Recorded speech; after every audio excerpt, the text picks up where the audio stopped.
Welcome learner in our science class for 4th standard. Learner, can you tell me the name of your national flower? Yes, it is lotus. And where it grows? It grows in water. So learner, you have seen number of plants in your surrounding which grow in water. And what we call this plant? These plants are called the aquatic plants. So in this video we will learn about the aquatic plants and their adaptation.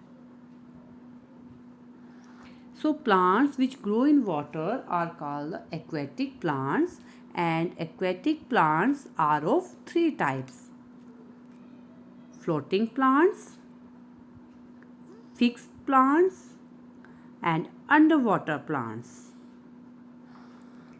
Now let us know more about them. First we will discuss about the free floating plants. And these plants are not attached to the any surface. They can float freely in the water. And the floating plant have spongy body that is filled with water, or we can say that they have the air filled cavity in their leaves or stem. And this spongy body makes them light and enable them to float freely in the ponds or the lakes. And the stomata is present on the upper surface of leaf so that these plants are exposed to the air and take the carbon dioxide from the air. Water hyacinth, Wolffia and Pistia are the examples of the free floating plants. So learner, now we will discuss about the fixed floating plant. These such plants are attached to the bottom of the pond or attached to the pond bed with the help of their roots. And the roots of these plants are fixed to the soil at the bottom of the pond. And these fixed plants have hollow stem and broad leaves. And these features help them to float easily on the water. And roots of these plants are fixed to the soil at the bottom. And the leaves of these plants are broad and have a flat surface that helps them to get enough sunlight and air. The stomata are present on the upper surface of the leaves, and this helps these plants to absorb the air for making their food. And leaves of such plant also have a waxy coating, and this waxy coating prevent them from collecting water on them.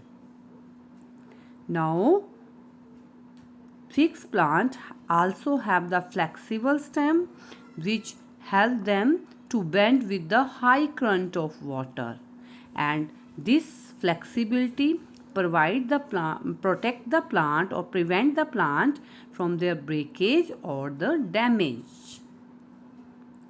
Now lotus and water lily are the examples of the fixed aquatic plants. Next are the underwater plants. The plants like pondweed and tape grass remain completely submerged in the water, and these plants grow completely under the water and not visible above the surface of the water. That's why such plants are also called the submerged plant. They are completely grow under the water. And they have very narrow and ribbon-like leaves with stomata. Stomata are absent on the underwater plant, and they breathe through their body surface. They have no stomata, so they breathe through their body surface. And such plant help in cleaning up the water by removing the carbon dioxide and which is breathed out by the aquatic plants. And they release much content of the oxygen in turn for the aquatic plants. So underwater plants like the hydrilla increase the oxygen content in the water and remove the carbon dioxide from it, and this help in making the water stable for aquatic animals and help them to get enough oxygen.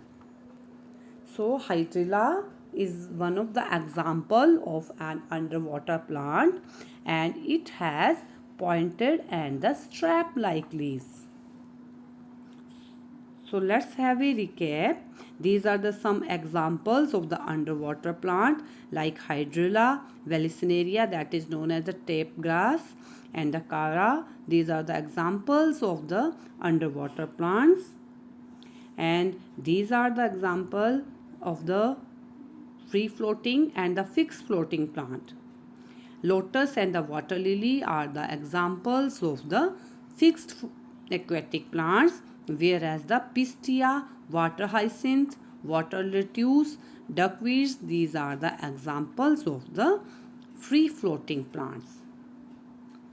So now we will discuss about the importance of aquatic plants. First, aquarium plants. What is the aquarium? Aquarium is a place where the aquatic plants and the animals are kept. So aquatic plants give the natural look to the aquarium.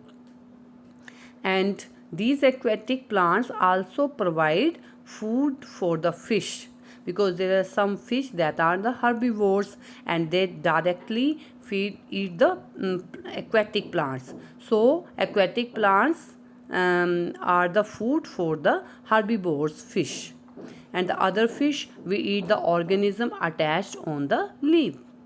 And these aquatic plants also provide the shelter, shade and hiding place for the smaller fish. And they also serve as a spawning site for certain fish. Spawning means to deposit the eggs. Under the aquatic plants, fish spawns their eggs. They deposit their eggs. So aquatic plants also serve as a spawning site for the certain fish. So this is all about the aquatic plants. Thank you. Have a nice day.